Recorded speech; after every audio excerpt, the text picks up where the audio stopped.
y equals to f inverse x. We can call this the inverse transformation. The idea here is all you have to do, if you have a point x coordinate A, y coordinate B, you just switch it around, make the x coordinate into the y coordinate and make the y coordinate into the x coordinate. That's it, just change it around. So if you have a sketch like this, suppose it is like this, the x coordinate is 0 and 3, and this is 2 minus 2, and this is y equals to fx. All you have to do in order to change the transformation and make it into y equals to f inverse x is you have to change x was 0, so y, the x value will now be the y value. So x is 3, now you change the x to y, so this would be now 3. So this is 0, this is 3. It was 2 minus 2, now it would be minus 2, 2. So this would be minus 2, minus 2, 2, minus 2, 2. So all the x has been converted to y. Now the shape, it's obvious, the shape is now going to be like this. So what was on the x-axis is now on the y-axis. So when you have a transformation which is y equals to f inverse of x, the idea is to change the x into the y and to change the y into the x. It is a bit sometimes it's a bit difficult to remember the shape. What would the shape look like?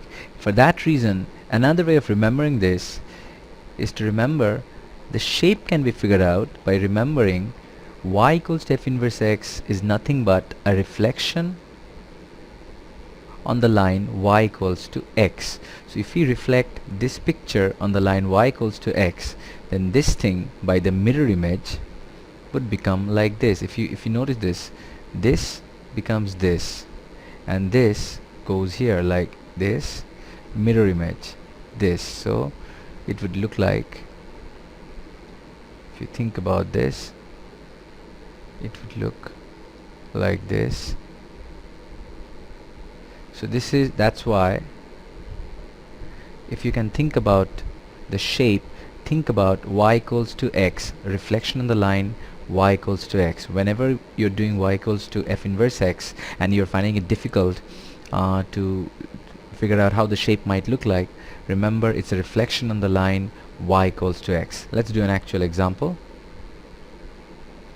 The question is, do the transformation of y equals to f inverse x. Give the x-axis, y-axis and origin. Always remember this is b1, b1, b1 for the labeling. Okay, x is a, y is 0.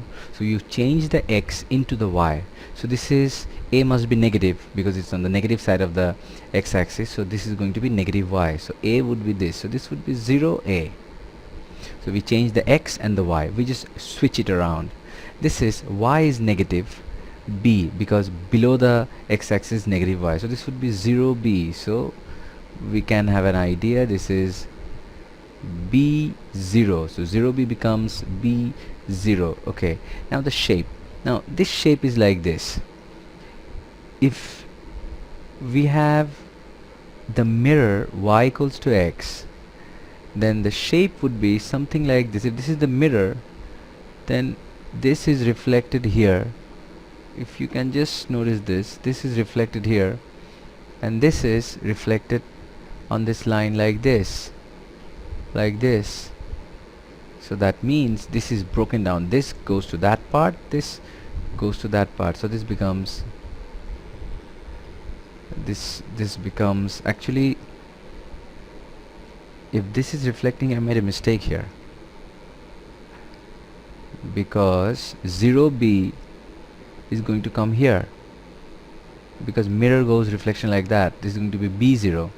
So this line here is going to be like this because 0b is becoming b0, and this portion 0a is going to be 0a is going to a0 is going to be 0a.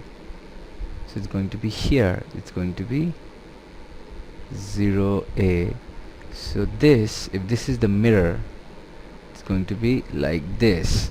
So it is more or less like this. It's difficult to figure out. It's like this. So you just think about this picture. This is a bit irregular. Let me do another something a bit easier. If you have a question like this, y equals to fx, and your sketch is like this. So this is -1, this is 2, and suppose this cuts here -3.